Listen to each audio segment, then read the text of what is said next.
Hi, this is Pete with Let's Play Salesforce, and today we're going to do something a little bit different. This video is kind of on request. A bunch of people have asked me about this. This is my unfinished developer submission for Dreamforce 17. I stopped working on it because it got shot down. But this is the board game of Risk, built in Salesforce without a single line of Apex. So let's take a look. Now, I've got my map here.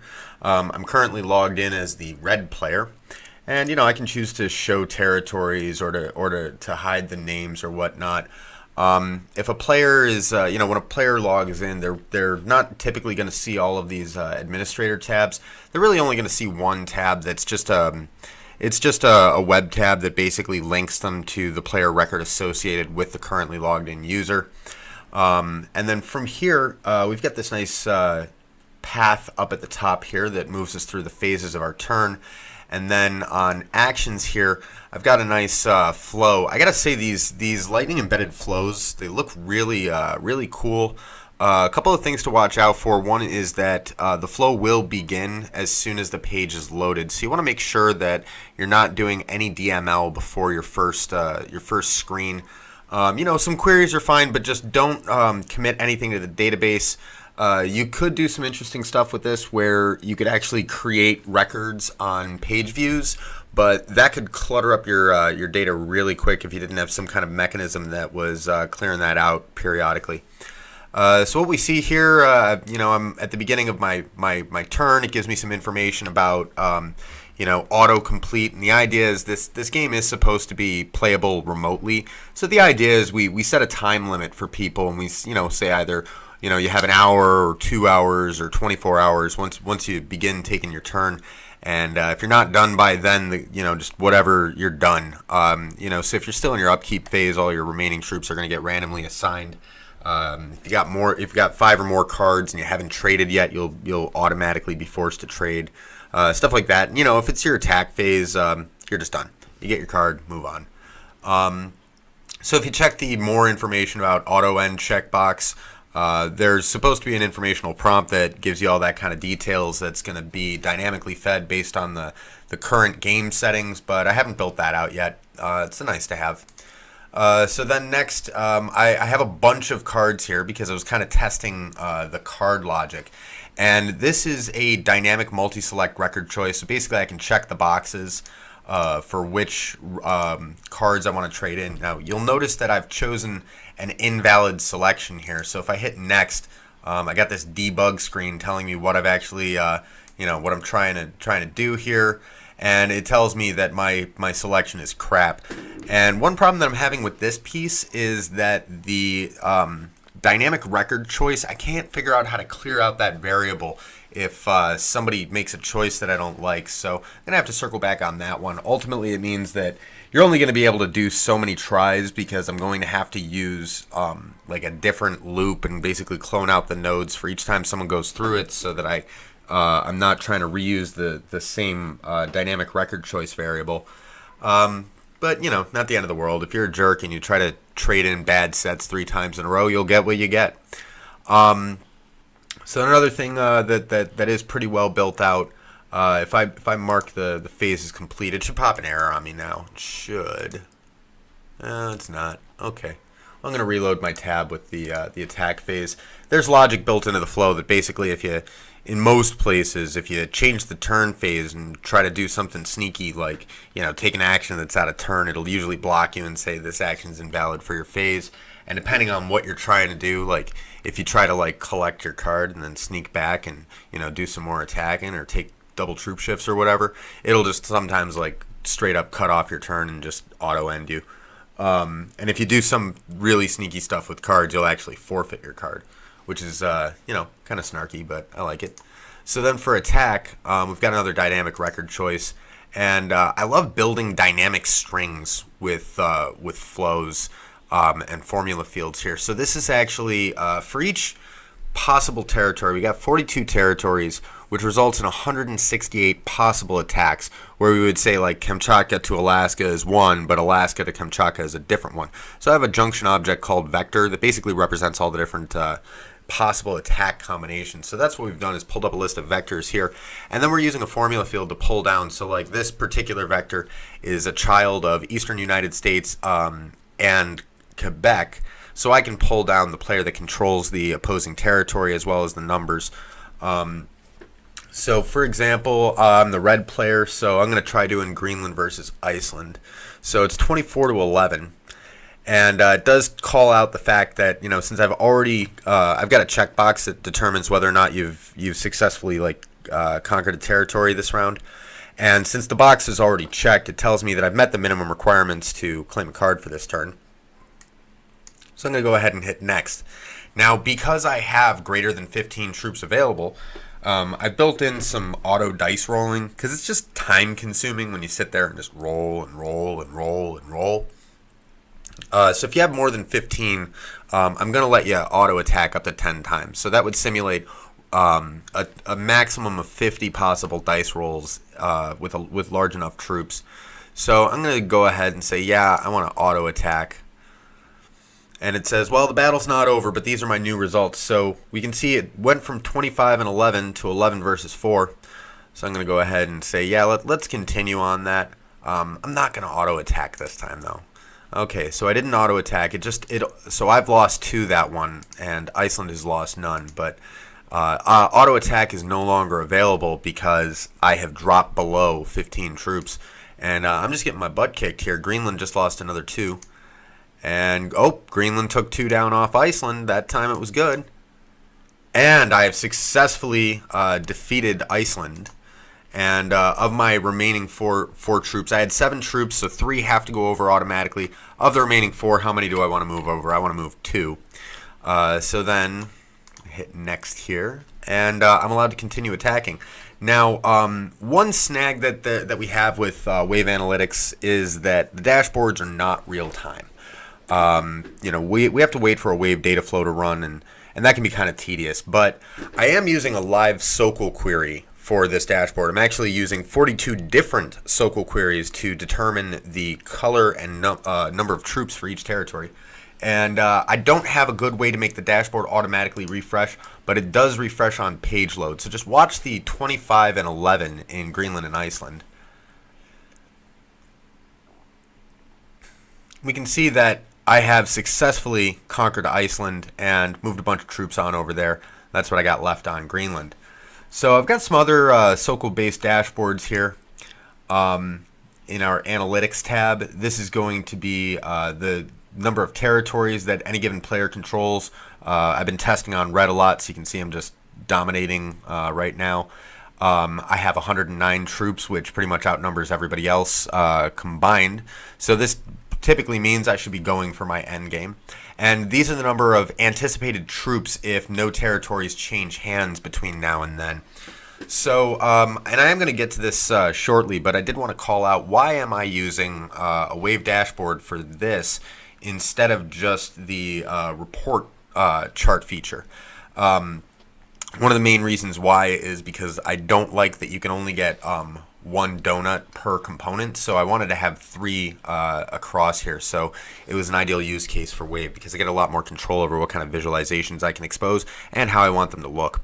Another thing is SOQL queries, they don't have XMDs. So what I'm actually doing is like mapping my SOQL query line by line with results binding onto a Wave data set. So that way I can leverage XMD, so I can have custom colors, because, you know, if my red player has a blue segment on the bar, that's just going to confuse the crap out of everybody. The chart below here just shows the different continent names and what the control is. And this actually was aligned perfectly, but there were some style changes with Winter 18, and it got a little bit borked up. And I haven't really been working on this for the last, well, pretty much once it got shot down, I started making YouTube videos instead. So that's where I've been investing my time lately. Another cool thing I wanted to call out, work in progress here. I got this chatter bot that's going to, post relevant information, like such as so-and-so has just defeated, XYZ or whatever, so that other players, can monitor the chatter feed. They'll get mentioned when it's their turn. But I want the messages to come from a system user. I don't want the currently logged in user to generate these chatter notifications. So you'll see that Genghis Khan here, that is my system user. And I'm trying to balance out here, if I use a record create element within my flow, I'm able to create the chatter post and write to the field created by ID, which is different from inserted by ID. This is going to be the display name on the chatter post. So I can put in the system user's ID there. But the problem is when I use a record create, @mentions come over as plain text. So I just get square bracket, Salesforce record ID, square bracket. And there's nothing I can do to turn that into a legit @mention. If I use the straight native chatter post element within Visual Workflow, I can use @mentions, but I can't overwrite that created by ID. So I'm trying to find a good middle ground for that, because I do want the notifications to come from a system user, and I do also want to be able to @mention players. And this is ultimately going to be kind of the first phase of an AI for this. I'm not going to take it very far. I probably won't ever have a computer-based player. But basically, Genghis Khan is going to give you various tips and tricks. For example, your defenses are weak in North America. You have a loose border. And it's not going to be like any kind of predictive Einstein-based thing. It's really just going to be a weighting model that's going to establish a point-based system and decide what the most important thing to tell you is. That's something that's going to take a while to build out. So I'm not entirely sure if I'm going to do it. So now I'll talk a little bit about the architecture. There's really not much of a page built out for this, but this is the game state record. I'm just messing around with like paths and layout on this. Never really finished it, but this would be for like admin only. This is going to be all of our configurational records, or our configurational data that's going to represent the currently played game. So for example, I can choose whether cards are going to be set value, ascending value, or ascending value limited.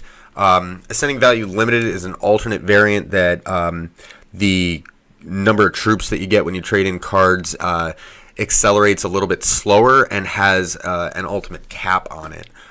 Set value is 4 for soldiers, 6 for horses, 8 for cannons, and 10 for what each. It's usually the way I like to play, but people do like ascending value and trading in cards for 175 troops, which just ruins game balance in my opinion. But you want to do it. It's a legit option of the rules. So then for starting territories, I've got either random placement or player selected. I also have a hybrid mode where half the territories will be randomly distributed, and then we'll let the players select for the rest. And then for starting troops, I offer the options of the classic 1959 rules, which state that you get one soldier per territory, and then you just get your upkeep after that. And those tend to be very fast games. They typically last 3 to 4 rounds. Somebody takes the lead very quickly, and then it's just all over. Usually you're only playing to either 60 or 80% domination in that case. And then the modern 1993 rules, which are the ones that I grew up on, where you actually start with a set number of troops relative to the number of players that are currently playing. And what that's going to do is that's going to allow you to have more of a stable starting environment.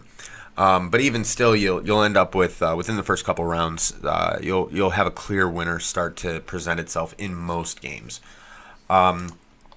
So then I've got the statuses of the current players. So for example, if in this case we only have a 4-player game, orange and green are not playing, and the yellow player has already been defeated. Even though I've got stuff on the screen for him, I'm just messing around with settings and such. So then we're also tracking, the current round, who's the current player, who took the first turn. The game status goes from data creation to territory selection, troop setup, active game, and then finish game. And I have the object created, but I never built it out. Ultimately, what I'm going to do is create history records, because really we can rebuild any moment in time from the game if we simply know for each territory who is the current player, who has the card for it, and how many troops does it have. Then the only other thing that we need to know is whose turn is it and what phase of their turn is it. So anytime an attack happens or a troop shift happens, we'll change, we'll create one of these history records, and ultimately we'll be able to basically have a toggle widget in Wave that will show the map. We would go to Wave and we'd be able to look at the histories. So histories at the end of the game will get like recorded and saved as a Wave data set, and then actually purged out of our dev org here, because this is a developer environment. This is just a Trailhead org at its core. So we have to be very careful about managing record volume, because we're capped out at I think around 10,000 records, but the history object could get very cluttered very quickly. So then I wanted to show one of the flows. So ultimately, this would be distributed as an unmanaged package, and I didn't want people to have to data load into like 6 or 8 different objects. So this is a mostly complete data generator. Basically, it'll create a new game state record, purge out all the existing territories, continents, vectors, and players, and create a full new batch of them. So even if you go in as an admin and mess up your data, because, frankly, if you spell Kamchatka wrong, it's going to break the game, because there's a lot of hard coding in here. You can always just purge out the data and reset it. So the way that I'm actually doing this is, let's see here, let me find a good one. So list territory name, for example, is 06 Alaska, comma, and that is the number of characters in the name Alaska. And this is a really long string of text that actually contains every single territory name in the system and the length of those. So what I do when I want to create new territories is basically I don't have I++. So first I have to do something like, count to the number 7, so that I can iterate through it, and then I count to 8, and then I iterate through that, and then I count to 3 and add that on, and that allows me to go through a loop of that final collection variable that'll have 168 in it. And, because that's what you get when you do 7 times 8 times 3 is 168. That's the number of vectors, which are the number of possible combinations of attacks in the game. So, when we create our vector records, I then I loop through that collection variable with 168 options in it. And for each one, I create one vector, but then I just move forward a snippet in that long text string, and I've got formulas that are basically substringing through that. So this is how I'm able to create the territories and vectors, and tie together about, I think it's like 500 and change unique lookup values that need to be populated. So this doesn't have anything for creating players yet. That's something I didn't build onto it, but it does do continents, territories, and vectors.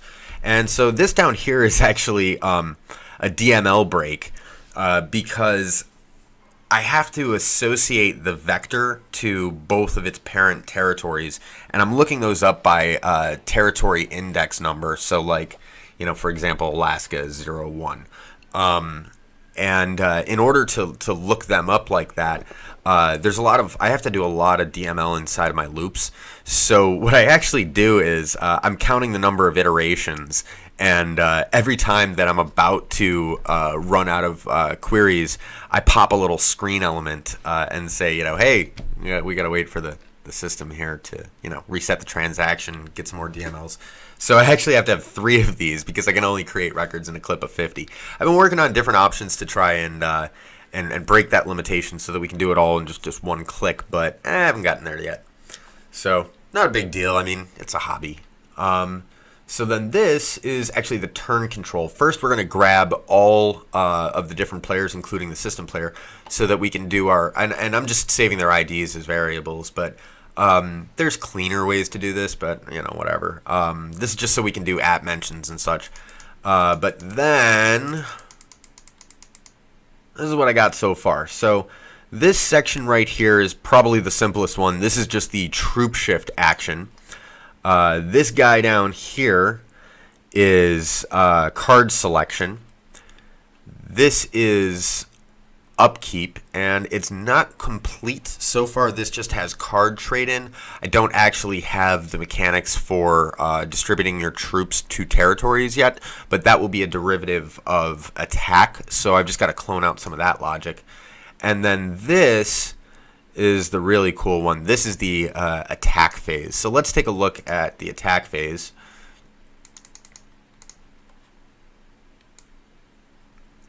And for those of you who watch this video because you like my wave content, we will be getting to that eventually. Give me my scroll bar, darn it. It's something I hate about like the whole iframing of Salesforce classic elements such as the flow editor within Lightning is that they don't line up quite right. So I have to actually scroll down on the outer window to get to the scroll bar horizontally, which is just kind of annoying. Like, why is it that way? So this is the screen element that first pops up and asks you where you want to attack to. And once you've selected a territory, we got to get information about the attacker and the defender. And then we decide, are you allowed to multi-attack? Do you have greater than 15 troops? And if so, we give you the option to auto-attack. And if you either choose not to or you don't have enough guys, we're going to go straight over here, and this is a 5-digit random number generator. I will cover the random number generator in a little greater detail in just a minute here. And if you decide that you are going to multi-attack, then we have to generate a 50-digit random decimal. And so that's done here. And then this set of nodes right here is dice sequencing and processing. Basically, this is where we take the for each 5 dice that are being rolled, like for each attack, we don't actually know at this point, are you attacking 1-on-1, are you attacking 3-on-2, whatnot. So we just roll all 5 dice. And what this portion does is it takes that 5-digit random integer and converts it into base 6 using a whole lot of modulus. And once we do that, now we actually have 5 digits in base 6, which would be our 6-sided dice. And one nice thing about this flip process here of converting from decimal to base 6 is that if we did have any anomalies in a random number generation, if there were any streaks, this is basically reshuffling that whole process. So it increases the randomization by a couple orders of magnitude and allows for much more realistic dice rolls. So then next, this is actually attack processing, which basically what's going on here. Now, as a general rule, you should never cross lines in flows unless you are actually crossing lines. Now, the reason why these lines cross is because basically we're saying, okay, well, if I've got a 3-on-2 fight or a 2-on-2 fight, then my outcomes are either I kill 2 defenders, kill 2 attackers, or kill 1 of each. And since these two outcomes, or since these two inputs can result in any of these 3 outputs, then yes, this is in fact going to be having crossed lines. Down here, it's 3-on-1, 2-on-1, 1-on-2, or 1-on-1, and our only possible outcomes for that is I kill 1 attacker or I kill 1 defender. So then, based on which one of these happen, now we actually do some variable resetting here and adjustments to the records. And then from there, we check for victory. So if it's a victory, now we have to reparent the defending territory to the attacker and establish how many additional troops that they want to carry over, and then allow them to do that, update some records, and ultimately this is going to take us back to our attack screen where we offer for the player to continue attacking. One thing I don't have built in is finding out if they actually have any valid vectors. I have fields on the vector to determine whether or not it's valid. So in other words, you have to have at least 2 territories, and it must, have a parent that is like a secondary parent. The defender must not be the attacker as well. So I just haven't implemented that part yet.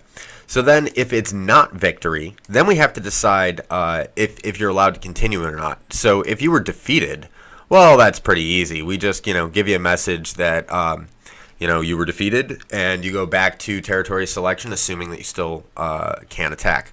And then as far as continue, we have 2 different varieties of continue. If we are in the middle of a 50-digit roll where you're pre-rolling 10 attacks, we're going to keep going through dice sequencing and processing 5 integers at a time until all 50 have been processed. And then we'll give you the option to continue manually. So continuing manually, we actually then save our values to the record, because we always want to make sure that our records are updated before the next time that we pop a screen, so that the user can't pull any shenanigans. And then it basically just takes you back and lets you start picking more places to fight from. For the card one, I actually had to generate a much higher random number, because I have to be able to do a random 1 through 42 non-replacement. So I think I'm generating 192-digit random number or something like that. Basically, each card will be randomly assigned a 4-digit numerical value, and you'll simply be assigned the card that ends up at the lowest value. So pretty simple logic with that. So for the random number generator, I'm not going to go into a ton of detail on this, because I do actually have a video on it. It was the first video that I ever did on this channel. The recording quality is terrible. I did it in a single take with dialed in a conference bridge. First, this is the card selection. First, we check to see if the player has a valid set. Otherwise, we don't offer to let them trade. And then if they attempt to trade a valid set, we validate that the cards that they're offering are in fact a valid set. And then from here, we basically, assign out and update the number of available troops they have to distribute, etc., etc. So, come on, scroll bars. So this is our 50-digit random number generator. If I can get over to it. This cute little guy right here. So this for me was kind of a golden apple of declarative Salesforce. There is no rand or rand between like in Excel. The only way to get a random number is through Apex. And it only takes 3 lines. Basically, hey, when a record gets updated, give me a random number, save it to that record. 3 lines, not a lot of Apex, but it's the principle of the matter. This is an Apex-free project. And I did a lot of research on random number generation. It's been an idea in Salesforce for about, 10 years. But ultimately what I do is I count up to the number that I want. So with that same method before, I count to 10, I loop through those. And then for each of those, I count to 5, giving me a return of 50. And then for each of those 50, what I do is basically I query just a random record, and then I ask the system, hey, what time is it? And I clip the last integer off the milliseconds. Then I do another query, and then I say, hey, what time is it? And I clip the last integer off the milliseconds. And I append this all together. So basically, the amount of time that it takes the system to query is like, 30 to 50 milliseconds on average. So that gives me a pretty good random pool, and 100 times a second, I'm actually resetting what that single-digit integer is going to be. And I've run it out with generating 5 million digits with 10,000 record insert. It took about 4 minutes. And, I did see some anomalies where, like, I had way fewer 2s than I expected. But once I actually flattened that out into 6-sided dice rolls, my predicted outcome for any given die will be a 3.5. And no matter how I sliced and diced the data, the least accurate was like 3.4998, which is not perfectly random, but it's certainly more random than the plastic dice that you get at the gas station. So let's take a look at some of the wave stuff on this.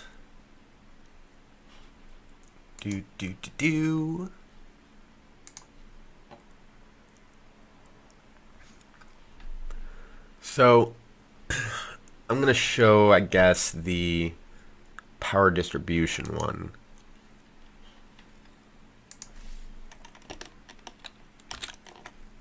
So let's find our initial SOQL query.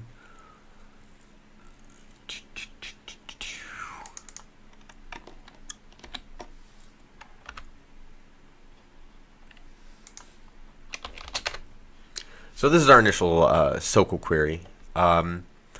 Basically, we've got a simple SOQL, just says select all the fields from the thing and currently have a filter where player not equal to system.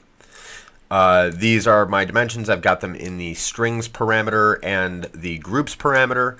These are my measures, which I have in the numbers parameter. And then for any one of, like, for example, for the continental control, basically what I'm doing is I'm taking basically I'm taking one row of the SOQL at a time, and I'm mapping that to a wave data set so that I can customize the color and such. So where is my data set parameter? It's probably above it, isn't it? Yep. So I map this onto the player's data set. And this allows me, so like you can see down here, for example, I'm doing this union statement, P0, P1, P2, P3, P4, P5. So what I'm doing on this is basically, notice how on my results binding for any one of these, I'm doing a cell with an index for, in this case, of 4. With my first row, I'm saying give me the index of 0. So that's going to give me the first player, and then the second player, and then the third player, etc., etc., etc. So this way I'm getting it one row at a time. There's a lot of caveats to this. I was only able to get, like, with 42 rows for territories, I was only able to get like 3 or 4 fields. One of the main problems is I can't figure out how to convert the arrays that are coming over in the way that I want. And I'm sure there's a way to get it to work better. But I was just getting really unpredictable results when I was trying to just pull the whole result of a given column or row. And it just wasn't working out for me. So with some of the other dashboards, what I've actually done is just concatenated everything I wanted about vectors into a single field with, with like $signs for buffers, and then mapped out 168 rows on one field, and then used a whole bunch of SACL to strip that out and substring across it to get the tables I wanted. There's got to be a better way to do this. I think it'd be pretty cool if we could load XMDs related to either SOQL-based or Apex-based sources. That'd be kind of cool. I don't really know how they would really architect that out. Because I'm assuming, and I don't know this for certain, that an XMD has to have a master detail to a data set. So I'm not even sure like how they would do that. But maybe if we could have something like, for example, associate a SOQL query with an existing data set and say, leverage this data set's XMD. And then we could put all the SOQL fields in as derived measures and dimensions. That'd be kind of cool. Then I'm going to show one more dashboard here before we conclude, if I can find it. Map number 17. So this is the map dashboard, and this is kind of a different strategy because I'm doing a lot less trickery on this one. So basically, I've got a bunch of widgets that are going to be custom colored to the hex of the player controlling the current that given territory. And then this is going to control, similarly, this is where I'm going to set the border and background colors for I believe this is where I'm doing the territory labels to make them appear and disappear. And then this would be like, for example, the SOQL query for Mongolia, which is going to get, name, ID, all the different things that I would want about it. Actually grabbing way more information than I need. And then down at the bottom, these are the actual projections where we're saying, like, give me this thing, do that thing, blah, blah, blah, for each of the different, text widgets, etc. So pretty cool stuff. I've had a lot of fun working on it. It's still got a ways to go. Another thing that I got to figure out is I need to prevent players from being able to just go to the territories and directly edit the numbers, but at the same time, players do need to be able to edit the number of troops and who controls the territory because they're going to be running a flow that does it. So I've been trying to find ways to block them from doing this when the flow is not running. And so far, the only ways, or the different ways I've tried is session activated permission sets, and then trying to check a box on the user, but because we're in the same transaction, you end up with mixed DML, and There's a few different angles that I've been trying to figure out, and I'm pretty confident that if I keep working at it, ultimately I'll nail it down. But this entire thing has been an exercise in stubborn determination, which is, kind of my wheelhouse. So just one last look at that really cool map. Oh, it's so ugly though, and one of the main reasons why is because I really didn't want to use any copyrighted content. And this is a map that I found on Wikipedia. So ultimately what I'd like to do is use Map Shaper to make a custom GeoJSON, and then control the color by which player is controlling it. But the problem is if I use like bin values or something, I'm only going to be able to get like really 5 decent colors. I might have to rethink like my approach to the selection of player colors and such.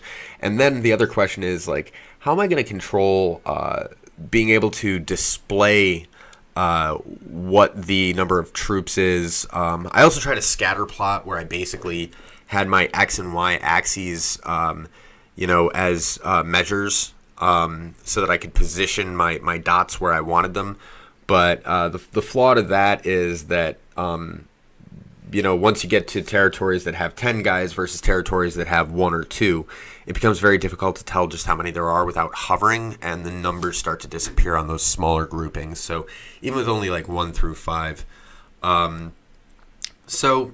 Still work in progress. I would say this is like 80% ready to play test, and if we include all nice to haves, it's maybe about 50% complete. I worked on it on, evenings and weekends for about 2-3 months. So, theoretically, will this ever get finished? Maybe. I don't know. If people really like it and they want to see it, I might, just have a Let's Play series of the progress that I make on improving it. Really looking forward to like the cast functionality now that we have Winter 18, so I can convert more easily between strings and measures, and that's going to make a lot of this process a whole lot easier. But there's still a few crucial factors and roadblocks that I really need to get over to really make this robust and awesome. So that's all I've got for today. I hope you enjoyed this video, and if you did, please like, subscribe, tell a friend, and as always, thanks for watching.